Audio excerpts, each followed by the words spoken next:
Hamaktada video sibo lamtian tabiriba China dagro halama singwe kokno na khramjari ado ina mayamda aigi topic se ngasi ki topic se kari odo na mayamda haijar ge khrani mamangda numit humni mani ni mamangda koi kasarda khun khudingi akhoi ge aida tajabda akhoi ge loop se apunma maitei tengol ne batai apunma maitei tengol hari loop asina akhoi ge kasar gi khun khuding mak ta chatlaga akhoi ge microphone da lauthui haina tai lauthui che kai no haibda akhoi ge khun khuding da akhoi ge Durga Puja hujik Durga Puja matam ni ko mayam kasar da akhoi ge silchar kasar not only silchar kasar gi mafam khuding mak ta kasar helakandi Karimganj akhoi ge Borak Valley da district ahum leiri base asigi district ahum sida akhoi ge Durga Puja hariba festival se yam chauna tawriya akhoi ge Borak Valley da Brahmaputra Valley da khara as compared to Borak Valley khara akhoi ge pikna tawri haiba haiman mathoi because asondana akhoi ge domination se Assamese singi leibani na ko apara samdana ado akhoi ge Borak Valley da domination je akhoi ge Bengali na oibani na ko asingana Durga Puja se yam chauna tawi haitai as compared to Brahmaputra Valley aduna mayam kharani mamangda akhoi ge apun mamiti tengol haiba loop asina loop masina laurami haina exact ai khangbadi ai isamakti taja hodi ko adubu mayamna akhangba yawi batardi chumthokpiro lan batarasu ado apunma maite tengol hariba loop asina khun khuding chalaga lauthu na tai Durga Puja amasung Ningol Chakauba se akhoi gi tawinu aina kasarda tawinu haibagi maram sina karino haibada akhoi gi handak me gi tang ahum dagi Manipur da akhoi gi Himalaya Manipur da tangdu leita daba akhoi gi lanfam kaya da akhoi gi mayok na duna akhoi gi laikhidra bai chinau mayam su laikhre aduga akhoi gi jum kai mai thadoga akhoi gi jum kai mai akhoi gi thakhraga akhoi gi relief camp da leiriba yum chakpa akhoi gi chinau mayam moi gi khallaga ko nuai taba ma phawre ba thamoida aduna Ningol Chakauba main gidi akhoi maite gidi Ningol Chakauba sin ko Durga Puja sidi mayang gini ado mayam aina haijaning muse ko akhoi gi Ningol Chakauba sini ba main akhoi maite gi oina maite gi oina di akhoi gi Durga Puja sidi mayang gini ado Durga Puja sigadi yam focus ta roi se adu kasar du Durga Puja se akhoi maite na su yamna hakchina na lawri because akhoi angang mai de ko akhoi gi kaino hadi akhoi gi adum mayang ga totna thina na adum leirabani na ko akhoi Durga Puja si jo akhoi gi mayang du maina celebrate tawri ba akhoi so adum akhoi gi Bengali du mai la le ba just akhoi na khatang maite na lat pata ri khatang tonga le akhoi na khodai kari ra seli aduga maite gi style da maite gi tradition da lat li puja se ado na haijaning ba se akhoi gi Durga Puja se akhoi maite kasar gi maite di akhoi yam chaw na lat le ha akhoi ju koi ba khot pa tawri puja gi numit humni se koi ba khot pa tawraga akhoi gi pendal kya faja pendal kya jengi Durga Puja latpham mafam kya jengi ado ai mayam da Manipur ga related oiba wasa harake ko Manipur ga related oidoi sidi akhoi Ningol Chakauba sini ba akhoi kasar da su Ningol Chakauba se yam chawna lali haitai Manipur dona akhoi gi Ningol sing akhoi gi mabung mapa sing du loraga akhoi gi mapam da akhoi gi Ningol sing se yam chawna kauraga akhoi gi chak pijaba akhoi gi ahaw thum pijaba aduga give kari kra so pi ba akhoi gi Manipur dona dum same Ningol Chakauba si tawri ba akhoi kasar da adubu handak sidi akhoi gi Ningol Chakauba se tawbinu haina lauthui ba aduga ai gi wakhal di asi yajaningi ai gi through dagi ko ai gi wakhal da ko isa gi wakhal da ko Ningol Chakauba se tawbinu haiba se yajaningi because isa gi da khanba yade ba akhoi isa gi da khanba taradi akhoi da soirakpa akhoi da awaba yam tarakani aduna punsi hingi se mayam man is a social animal life se sikau phode akhoi mioi ba se akhoi human being se social animal ne akhoi se social lifestyle ne akhoi hingi akhoi ngasi ithanta hingba tarde ko yum da su ithanta leiba tarde akhoi se leiba ngamoi ba isa ithunda sor full la sini ba ithanda leiba tarde aduna mioi ba haiba se akhoi gi human being haiba se social animal ni mayam ga social activities mayam ga punla laiminaraga ni asigani nungai se akhoi mioi ba se aduna aina haijaning badi akhoi gi relief camp da leiriba hujik akhoi gi awaba tariba akhoi gi maitai cha mayam irei cha mayam leiri ko akhoi gi Ningol singsu leitaba nate aduga yum mai chakhiba ꯌꯥꯝ ꯁꯥꯊꯤꯅ ꯑꯩꯈꯣꯏꯒꯤ ꯇꯝꯊꯤꯅ ꯑꯩꯈꯣꯏ ꯀꯨꯀꯤꯁꯤꯡꯅ ꯃꯩ ꯊꯥꯕꯤꯈꯤꯕ ꯌꯨꯝ ꯀꯌꯥ ꯂꯩꯇꯕ ꯅꯠꯇꯦ ꯑꯩꯈꯣꯏ ꯔꯤꯂꯤꯐ ꯀꯦꯝꯞꯗ ꯑꯗꯣ ꯍꯧꯖꯤꯛꯀꯤ ꯃꯣꯏꯁꯤꯡꯗꯣ ꯈꯜꯂꯨꯔꯒꯅꯦ ꯃꯣꯏꯁꯤꯡꯗꯨꯒꯤꯗꯃꯛꯇ ꯈꯜꯂꯨꯔꯒ ꯅꯨꯡꯉꯥꯏꯇꯦꯕ ꯑꯩꯈꯣꯏ ꯊꯃꯣꯏꯗꯁꯨꯀꯣ ꯑꯗꯨꯅ ꯍꯧꯖꯤꯛ ꯌꯨꯝ ꯆꯥꯛꯏꯕ ꯍꯧꯖꯤꯛ ꯑꯩꯈꯣꯏ ꯅꯤꯡꯉꯣꯜꯗꯣ ꯀꯔꯝꯕ ꯑꯩꯈꯣꯏꯒꯤ ꯃꯕꯨꯡꯗꯨꯁꯨ ꯃꯥꯏ ꯃꯄꯥꯝꯗꯨꯁꯨ ꯑꯗꯨꯝ ꯀꯨꯀꯤꯅ ꯃꯩ ꯊꯥꯕꯤꯈ꯭ꯔꯕꯅꯤ ꯈꯜꯂꯁꯦꯕ ꯑꯗꯨꯗꯤ ꯀꯗꯥꯏꯗꯅꯣ ꯃꯣꯏꯅ ꯀꯧꯗꯣꯔꯤꯁꯦ ꯃꯕꯨꯡꯗꯨꯅ ꯀꯔꯝꯕ ꯌꯨꯝꯗꯅꯣ ꯀꯧꯗꯣꯔꯤꯁꯦ ꯌꯨꯝꯁꯨ ꯂꯩꯇ꯭ꯔꯦ ꯌꯨꯝ ꯀꯩꯁꯨ ꯂꯣꯏ ꯃꯩ ꯊꯥꯕꯤꯈ꯭ꯔꯦ ꯀꯔꯤꯗꯅꯣ ꯅꯤꯡꯉꯣꯜ ꯆꯥꯛꯀꯧꯕ ꯁꯦꯂꯦꯕ꯭ꯔꯦꯠ ꯇꯧꯗꯣꯔꯤꯁꯦ ꯀꯃꯥꯏꯅ ꯇꯧꯗꯣꯔꯤꯅꯣ ꯑꯁꯤ ꯑꯩꯈꯣꯏꯅ ꯃꯨꯟꯅ ꯈꯟ ꯇꯥꯏꯌꯦꯕ ꯑꯗꯣ ꯏꯁꯥꯒꯤ ꯑꯩꯈꯣꯏ ꯐꯔꯦ ꯑꯩꯈꯣꯏ ꯌꯨꯝꯗꯤ ꯂꯩꯔꯤ ꯑꯩꯈꯣꯏ ꯌꯨꯝꯗꯤ ꯃꯩ ꯆꯥꯛꯇꯦ ꯃꯅꯤꯄꯨꯔ ꯇꯣꯛꯈ꯭ꯔꯣ ꯀꯁꯥꯔꯗꯗꯤ ꯂꯥꯟꯁꯨ ꯇꯧꯗꯦ ꯂꯥꯟꯐꯥꯎ ꯇꯧꯗꯦ ꯑꯗꯨ ꯇꯧꯗ꯭ꯔꯦ ꯍꯥꯏꯗꯨꯅ ꯑꯩꯈꯣꯏ ꯀꯁꯥꯔꯒꯤ ꯃꯩꯇꯩ ꯆꯥ ꯃꯌꯥꯝꯅ ꯅꯨꯡꯉꯥꯏꯊꯣꯛꯅ ꯅꯤꯡꯉꯣꯜ ꯆꯥꯛꯀꯧꯕ ꯇꯧꯅ ꯁꯦꯂꯦꯕ꯭ꯔꯦꯠ ꯇꯧꯅ ꯍꯔꯥꯎ ꯀꯨꯝꯍꯩ ꯇꯧꯅ ꯑꯩꯈꯣꯏꯒꯤ ꯂꯥꯡꯕ ꯈꯣꯠꯄ ꯇꯧꯔꯒ ꯏꯁꯩ ꯅꯣꯡꯃꯥꯏ ꯊꯥꯔꯒ ꯂꯩꯕꯁꯦ ꯁꯨꯡꯌꯥ ꯌꯥꯗꯦꯕ ꯃꯌꯥꯝ ꯃꯁꯤꯁꯦ ꯇꯧꯔꯒ ꯑꯩꯈꯣꯏꯅ ꯍꯥꯏꯗꯤ ꯍ꯭ꯌꯨꯃꯦꯅꯤꯇꯤꯒꯤ ꯐꯤꯂꯤꯡꯁ ꯑꯃ ꯑꯩꯈꯣꯏꯒꯤ ꯍ꯭ꯌꯨꯃꯦꯟ ꯕꯤಯಿಂꯒꯤ ꯊ꯭ꯔꯨꯗꯀꯣ ꯃꯦꯟ ꯇꯨ ꯃꯦꯟ ꯑꯩꯈꯣꯏꯒꯤ ꯃꯤꯑꯣꯏꯕꯗꯒꯤ ꯃꯤꯑꯣꯏꯕ ꯑꯃꯒꯤ ꯐꯤꯂꯤꯡꯁꯁꯦ ꯑꯁꯤ ꯌꯥꯎꯗꯕ ꯍꯥꯏꯕꯗꯣ ꯇꯥꯔꯅꯦꯕ ꯑꯩꯈꯣꯏꯁꯦ ꯁꯥ ꯁꯟꯒ ꯆꯞ ꯃꯥꯟꯅꯔꯅꯦꯕ ꯑꯗꯨꯗꯤ ꯁꯥ ꯁꯟꯐꯥꯎ ꯐꯤꯂꯤꯡꯁ ꯌꯥꯎꯋꯦꯕ ꯁꯥ ꯑꯃꯅ ꯁꯥ ꯃꯃꯥ ꯑꯃꯅ ꯃꯆꯥ ꯁꯣꯛꯄꯗ ꯀꯞꯄꯦꯕ ꯃꯣꯏꯁꯨ ꯑꯗꯨꯗꯤ ꯑꯩꯈꯣꯏꯗꯤ ꯍ꯭ꯌꯨꯃꯦꯟ ꯕꯤಯಿಂꯅꯦꯕ ꯑꯩꯈꯣꯏꯒꯤ ꯂꯩꯔꯤꯕ ꯔꯤꯂꯤꯐ ꯀꯦꯝꯞꯗ ꯅꯤꯡꯉꯣꯜ ꯃꯌꯥꯝꯗꯣ ꯑꯩꯈꯣꯏꯒꯤ ꯏꯃꯥꯒ ꯆꯞ ꯃꯥꯟꯅꯩ ꯏꯆꯦ ꯏꯆꯟꯒ ꯆꯞ ꯃꯥꯟꯅꯕ ꯉꯥꯛꯇꯅꯦꯕ ꯃꯩꯇꯩ ꯆꯥ ꯃꯌꯥꯝꯗꯣ ꯑꯗꯨ ꯑꯩꯈꯣꯏꯅ ꯈꯟ ꯇꯥꯏꯌꯦꯕ ꯃꯌꯥꯝ ꯑꯗꯨꯒꯤ ꯐꯤꯂꯤꯡꯁꯇꯣ ꯈꯟ ꯇꯥꯏꯌꯦꯕ ꯑꯗꯨꯒꯤꯗꯃꯛꯇꯅꯦꯕ ꯑꯩꯁꯨ ꯑꯩ ꯅꯤꯡꯉꯣꯜ ꯆꯥꯛꯀꯧꯕ ꯍꯟꯗꯛ ꯇꯧꯕꯁꯦ ꯑꯩꯒꯤ ꯃꯥꯏꯀꯩꯗꯒꯤꯗꯤ ꯇꯧꯍꯟꯖꯅꯤꯡꯗꯦ ꯑꯩꯈꯣꯏꯒꯤ ꯃꯩꯇꯩ ꯆꯥ ꯃꯌꯥꯝ ꯀꯁꯥꯔꯒꯤ ꯃꯩꯇꯩ ꯆꯥ ꯃꯌꯥꯝꯗ ꯑꯗꯨꯒ ꯀꯁꯥꯔꯒꯤ ꯃꯩꯇꯩ ꯆꯥꯒꯤꯗ ꯑꯣꯏꯅꯀꯣ ꯑꯩ ꯋꯥꯐꯝ ꯈꯔꯇꯪ ꯊꯝꯖꯒꯦ ꯍꯟꯗꯛꯀꯤ ꯗꯨꯔꯒꯥ ꯄꯨꯖꯥꯒꯤ ꯃꯇꯥꯡꯁꯦ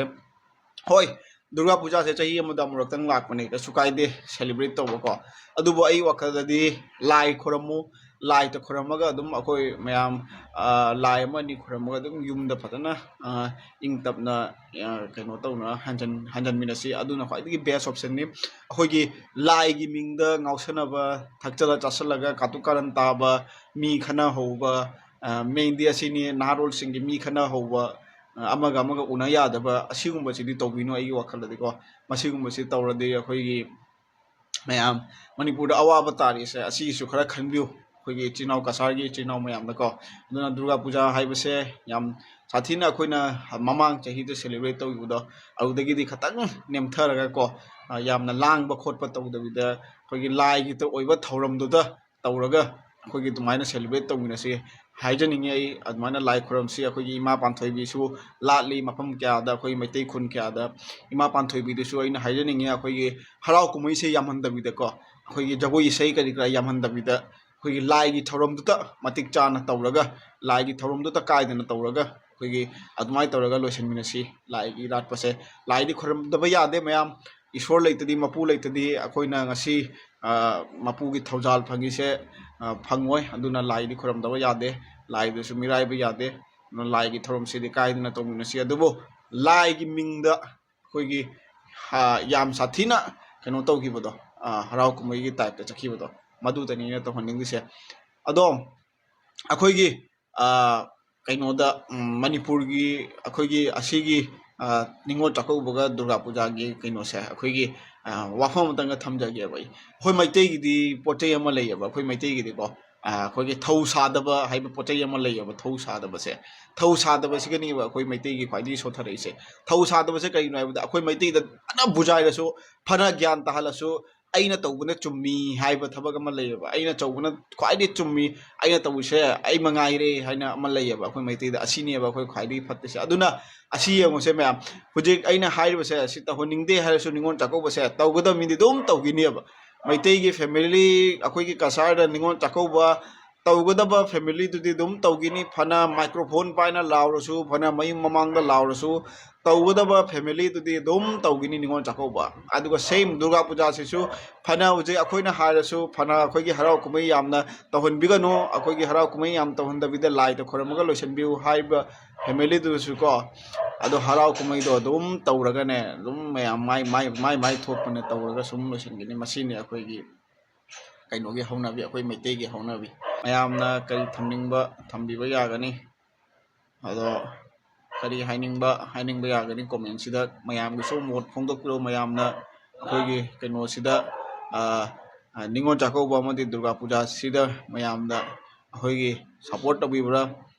Ningol Chakauba kainosida support tawbibra Durga Puja kainosida support tawbibra ido mayamna akhoi thambiramu Ningol Chakauba se tawba pambibra Durga Puja se tawba pambibra haibudo mayamna thambiramu comment da mayamsu kari mo leibo phongdokpiro tawningba leiba tarsu akhoi kari maramgi tawgadabano haibudu amta thambiramu mayamna aisu knowledge leijahauge akhoi handaki matangse handaki Ningol Chakauba se akhoi tawgadabani Ningol Chakauba di kaiba yaroidaba akhoi maitai cultural oiba akhoi thauram amani haibusu mayam haibiba mayam ama yauriko aduga maitai Ningol Chakauba sidi kaidana tawgadabani langa akhoi mari leina haloidabani haibusu yamna akhoi haibiba ichina mayam ama su leiri ado adugi wakhalon do chenbiba leiba taradi thambiramu comment kaiso kaiba leite nakhoi nakhoi gisu wakhal thambiramu ado aigi wakhal de ko aidi haijagare lip cam ngasi akhoi hima indo niche chan mayam leiriba ko akhoi yum kai mai thadok pi khraba akhoi kuki mayam na mai thadok khiba aduga akhoi mogi mabung mapagi mayum su mogi mapam su kuki mayam na mai thadok khiba ado mogi damuk khallaga nungai taba thamui che nungai taba mayam phaweba yum kaya mai tha khiba aduga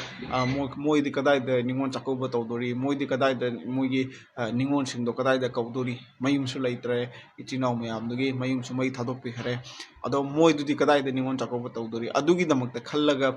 adugi damakta makhoigi damakta nungai tawdo phawriba akhoi da su ko kuki na otpa nei ba tawkhiba kuki mayam na adumaina mai thadok khiba kuki mayam na hatok khiba mayam ado moigi mabung mapa kya hat khiba machi munau kya hat khiba mapa kya hat khiba mi kya akhoi tamthina hat khiba kuki na mari mata kya makhoi singidugi khallaga makhoi singidugi nungai tawdo poga masi akoina harau kumai je katang oresu ko atang oresu akoina namta je aina mamangda panja khare lan hodigai mamangda lan hobagi reason se karino mayamda aina khwaidagi yamna haijaning basidi akoi Manipur gi lan hobagi reason se kaino akoi maitai macha singna harau kumai de yamna ngauna leibase asini kwaidi phatti se mayam harau kumai de yamna ngauna leibase masidagi ni akoi lan da lan thengnari se ngasi hujikti mayam hujik tawriba fibam se akoi maitai macha mayam na ko lan hodigai mamangdagi tawramba tarde ngasi akoi na kuki na akoi da sok bung amoyaba hujikti engo khun khuding da training tawri unit khuding da training tawri lanfam gi training tawri aidi akhoi maitai macha ama pokpa tarde akhoi macha akhoi maitai ama oina pokpa tarde akhoi warrior gi blood se warrior gi spirit se masi akhoi na kaino hingan gadabni akhoi gi pai puna tawram pochai do adu hingan gadabni ko mayam achi pochai asing pochai sing je akhoi gi tatna thana ba yadrabni akhoi maitai ga ko masina neba akhoi maitai macha amani haina tai se ko huji akhoi na mayang gi sadat to bata re akhoi maitai macha amagi magundu akhoi adugi mating meyai do akhoi da lai roi mayang na to pochai do akhoi na to ya de maitai macha ama pokpani na akhoi de oina pokpani na akhoi de maitai macha gi mating meyai do lai na ba maitai macha na tawri thabak to ipai puna toram thabak to madu to tayaba akhoi ipai puna kari torami ipai pu singdi hana ipai pu puna makti lanmi orami ipai pu punamak lanphamda loi punamak lan chokna bagi adugi knowledge to leirami warfare tactics loi heirami ba ipai pu singdo aduna mokhoi carpenter oina leirasu lawmi ama oina leirasu yumda thabak suna leirasu yumda micham ama oina leiba tarasu hayangwai lan la haibada punamak chalaga lan chokna bagi damakta ready leiba adumaina same hoje akhoi maitai macha singjo adugi fibam do leigadabni ba ko akhoi da warfare tactics haisantai combat sports combat training haisantai adu loraga akhoi da kamaina akhoi gi lan gi akhoi gi techniques lan da season agado pochai sing kamaina season agani madu singdo akhoi haitai ba akhoi tamjantai ba akhoi matamuna mukta ready leitai ba adu gotani ba akhoi se warrior blood haise akhoi da kari no adugi damakani ba mayam maitai cha mayam se warrior blood aduna hujikpudi tawre hard times build strong men aido hard times create strong men do ni hujikti hard time ni matam khoi gi chali chamai macha sing aduna hujik strong men sing create tawi ba khoi gi sigi situation jina sigi environment sina maitai macha mayam hujik mating mayai leiba magun masai magun fudok pungamba hanai dauna khoi gi ngausarana khoi gi lanfang tauna atopa mafam da khoi gi wakhal amada leiba toyai na leiba adugi maitai macha do hujik leitre ba hujik loi wakhal tare lanfam gi damakta ready oire hujik training yauri mayam punamak hoje tawgadaba thabak tawri akhoi miti macha mayam asigi akhoi gi kok se leiramba ta ko paisa su tangani thabak su tawgani but adugo loina na ꯑꯩꯈꯣꯏ ꯍꯧꯖꯤꯛ warfare training warfare techniques ꯇꯧꯗꯕ ꯌꯥꯗꯕ basic ꯅꯣꯂꯦꯖꯇꯨꯗꯤ ꯑꯩꯈꯣꯏꯗ ꯂꯩꯁꯟ ꯇꯥꯏꯌꯦꯕ ꯑꯗꯨꯒꯤ basic ꯅꯣꯂꯦꯖꯇꯣ ꯃꯌꯥꯝ ꯑꯗꯨꯅꯦꯕ ꯌꯥꯝ ꯃꯊꯧ ꯇꯥꯔꯤꯁꯦ ꯃꯗꯨꯗꯣ ꯑꯩꯈꯣꯏ ꯃꯃꯥꯡꯗ ꯂꯩꯔꯝꯕ ꯇꯥꯔꯗꯤ ꯉꯁꯤ ꯑꯩꯈꯣꯏꯅ ꯂꯥꯟꯊꯦꯡꯅꯔꯤꯕꯁꯦ ꯑꯩꯈꯣꯏ ꯌꯥꯝ ꯂꯥꯏꯅ ꯇꯦꯀꯜ ꯇꯧꯕ ꯉꯝꯒꯅꯦꯕ ꯃꯁꯤꯅꯤ ꯑꯩꯒꯤ ꯃꯥꯏꯀꯩꯗꯒꯤ ꯍꯥꯏꯖꯅꯤꯡꯕꯁꯦꯀꯣ ꯃꯌꯥꯝ ꯑꯗꯣ ꯑꯩꯒꯤ ꯀꯁꯥꯔꯒꯤ ꯏꯆꯤꯜ ꯏꯅꯥꯎ ꯃꯌꯥꯝꯗ ꯍꯥꯏꯅꯤꯡꯕꯁꯤꯗꯤ ꯑꯩ ꯍꯧꯖꯤꯛ ꯑꯃꯨꯛꯀ ꯍꯟꯅ ꯍꯥꯏꯖꯅꯤꯡꯉꯤ ꯑꯩꯈꯣꯏ ꯀꯁꯥꯔꯒꯤ ꯏꯆꯤꯜ ꯏꯅꯥꯎ ꯃꯌꯥꯝꯗ ꯗꯨꯔꯒꯥ ꯄꯨꯖꯥ ꯇꯧꯕꯤꯌꯨ ꯄꯥꯟꯊꯣꯏꯕꯤ ꯏꯔꯥꯠꯄ ꯏꯃꯥ ꯄꯥꯟꯊꯣꯏꯕꯤ ꯏꯔꯥꯠꯄ ꯇꯧꯕꯤꯌꯨ ꯑꯗꯨꯕꯨ ꯑꯩꯈꯣꯏꯒꯤ ꯌꯥꯝꯅ ꯂꯥꯡꯗꯕꯤꯗ ꯌꯥꯝꯅ ꯑꯩꯈꯣꯏꯒꯤ ꯏꯊꯛ ꯏꯔꯥꯡꯗ ꯑꯩꯈꯣꯏꯒꯤ ꯇꯥꯎꯗꯕꯤꯗꯀꯣ ꯑꯩꯈꯣꯏꯒꯤ ꯍꯔꯥꯎ ꯀꯨꯝꯍꯩ ꯌꯥꯝ ꯌꯥꯎꯗꯕꯤꯗ ꯂꯥꯏꯇ ꯈꯣꯏꯔꯝꯃꯒ ꯂꯥꯏꯇ ꯅꯤꯡꯉꯒ ꯂꯥꯏꯒꯤ ꯊꯧꯔꯝꯗꯨꯇ ꯀꯥꯏꯗꯅ ꯇꯧꯔꯒ ꯑꯗꯨꯃꯥꯏꯅ ꯇꯧꯔꯒ ꯂꯣꯏꯁꯤꯟꯃꯤꯟꯅꯁꯤ ꯑꯗꯨꯒ ꯅꯤꯉꯣꯜ ꯆꯥꯛꯀꯧꯕꯗꯤ ꯌꯥꯔꯤꯕ ꯃꯈꯩ ꯇꯧꯗꯅꯕ ꯇꯧꯁꯤ ꯀꯨꯝꯁꯤꯒꯤ ꯇꯧꯗ꯭ꯔꯒ ꯅꯣꯡ ꯐꯥꯗꯣꯛ ꯆꯍꯤ ꯑꯃ ꯇꯧꯗ꯭ꯔꯒ ꯀꯔꯤ ꯑꯀꯥꯏꯕ ꯂꯩꯒꯦ ꯃꯌꯥꯝ ꯑꯁꯤꯁꯨ ꯈꯟꯕꯤꯌꯨꯀꯣ ꯆꯍꯤ ꯑꯃꯇꯪ ꯇꯧꯗꯕꯤꯗ ꯑꯩꯈꯣꯏꯒꯤ ꯀꯨꯝꯁꯤ ꯇꯧꯍꯧꯗ꯭ꯔꯦ ꯑꯗꯨꯒ ꯀꯔꯤꯝ ꯅꯨꯡꯉꯥꯏꯇꯕ ꯂꯩꯇꯦ ꯑꯩꯈꯣꯏꯒꯤ ꯏꯆꯦ ꯏꯆꯟꯗꯣ ꯃꯊꯪ ꯆꯍꯤꯗ ꯌꯥꯝ ꯆꯥꯎꯅ ꯐꯖꯅ ꯆꯥꯎꯅ ꯀꯧꯕꯤꯒꯅꯦꯕ ꯑꯗꯨꯅ ꯃꯌꯥꯝ ꯄꯨꯝꯅꯃꯛ ꯏꯆꯤꯜ ꯏꯅꯥꯎ ꯃꯌꯥꯝ ꯄꯨꯝꯅꯃꯛ ꯈꯇꯪ ꯈꯟꯊꯃꯤꯟꯅꯁꯤ ꯑꯩꯈꯣꯏꯒꯤ ꯉꯁꯤ ꯔꯤꯂꯤꯐ ꯀꯦꯝꯗ ꯑꯋꯥꯕ ꯊꯦꯡꯅꯔꯒ ꯑꯋꯥꯕ ꯊꯦꯡꯅꯔꯒ ꯑꯩꯈꯣꯏꯒꯤ ꯂꯩꯔꯤꯕ ꯏꯆꯦ ꯏꯆꯟ ꯑꯩꯈꯣꯏꯒꯤ ꯏꯃꯥ ꯏꯗꯣꯟ ꯃꯈꯣꯏꯒꯤꯗꯃꯛꯇ ꯈꯔ ꯈꯟꯃꯤꯟꯅꯁꯤ ꯃꯈꯣꯏꯁꯨ ꯀꯅꯥꯅꯣꯝꯒꯤ ꯃꯆꯦ ꯃꯆꯟꯅꯤ ꯃꯈꯣꯏꯒꯤꯁꯨ ꯃꯕꯨꯡ ꯂꯩꯔꯝꯗꯣꯏꯅꯤ ꯃꯈꯣꯏꯒꯤꯁꯨ ꯃꯧꯄ꯭ꯋꯥ ꯂꯩꯔꯝꯗꯣꯏꯅꯤ ꯃꯈꯣꯏꯒꯤ ꯃꯕꯨꯡ ꯃꯧꯄ꯭ꯋꯥꯒꯤ ꯃꯌꯨꯝꯗꯣ ꯀꯨꯀꯤꯁꯤꯡꯅ ꯃꯩ ꯊꯥꯕꯤꯈ꯭ꯔꯦ ꯈꯜꯂꯣ ꯑꯗꯨ ꯀꯔꯝꯕ ꯌꯨꯝꯗꯅꯣ ꯃꯣꯏꯗ ꯀꯧꯕꯤꯗꯣꯔꯤꯁꯦ ꯀꯅꯥ ꯌꯨꯝꯗꯅꯣ ꯀꯧꯕꯤꯗꯣꯔꯤꯁꯦ ꯂꯣꯏ ꯄꯨꯝꯅꯃꯛ ꯔꯤꯂꯤꯐ ꯀꯦꯝꯗ ꯂꯩꯔꯤꯅꯦꯕ ꯃꯌꯥꯝ ꯑꯗꯨꯒꯤꯗꯃꯛꯇ ꯈꯟꯃꯤꯟꯅꯁꯦꯕ ꯑꯗꯨꯒꯤ ꯈꯜꯂꯒ ꯑꯩ ꯍꯟꯗꯛꯀꯤ ꯆꯍꯤꯁꯦ ꯅꯤꯉꯣꯜ ꯆꯥꯛꯀꯧꯕꯁꯦ ꯇꯧꯍꯟꯅꯤꯡꯗꯦ ꯑꯗꯨꯅ ꯅꯤꯉꯣꯜ ꯆꯥꯛꯀꯧꯕꯁꯤꯗꯤ ꯃꯊꯪ ꯆꯍꯤꯗ ꯐꯖꯅ ꯆꯥꯎꯅ ꯇꯧꯃꯤꯟꯅꯁꯤ ꯑꯩꯈꯣꯏ ꯏꯆꯤꯜ ꯏꯅꯥꯎ ꯃꯌꯥꯝ ꯄꯨꯝꯅꯃꯛ ꯃꯩꯇꯩꯆꯥ ꯏꯔꯩꯆꯥ ꯃꯌꯥꯝ ꯄꯨꯝꯅꯃꯛ ꯍꯣꯏ ꯑꯁꯤ ꯑꯩꯈꯣꯏ ꯃꯩꯇꯩꯒꯤ ꯀꯥꯏꯗꯕ ꯑꯩꯈꯣꯏꯒꯤ ꯀꯜꯆꯔꯦꯜ ꯇ꯭ꯔꯦꯗꯤꯁꯟꯅꯤ ꯑꯗꯨꯕꯨ ꯀꯜꯆꯔꯦꯜ ꯇ꯭ꯔꯦꯗꯤꯁꯟꯅꯤ ꯍꯥꯏꯗꯨꯅꯀꯣ ꯂꯥꯟꯐꯝꯗ ꯑꯋꯥꯕꯗ ꯇꯥꯔꯗꯤ ꯀꯜꯆꯔ ꯇ꯭ꯔꯦꯗꯤꯁꯟꯗꯨꯁꯨ ꯈꯔꯅꯤꯒꯤꯗꯃꯛꯇ ꯇꯣꯛꯄꯗ ꯀꯩꯁꯨ ꯑꯀꯥꯏꯕ ꯂꯩꯇꯦ ꯑꯩꯒꯤ ꯋꯥꯈꯜꯗꯗꯤꯀꯣ ꯑꯗꯣ ꯃꯌꯥꯝ ꯃꯁꯤ ꯍꯥꯏꯔꯒ ꯑꯩ ꯃꯇꯥꯡꯁꯤꯗ ꯚꯤꯗꯤꯑꯣꯁꯦ ꯇꯦꯟꯁꯤꯟꯖꯔꯒꯦ ꯊꯥꯒꯠꯆꯔꯤ ꯏꯆꯤꯜ ꯏꯅꯥꯎ ꯄꯨꯝꯅꯃꯛꯄꯨ ꯑꯃꯨꯛꯀ ꯍꯟꯅ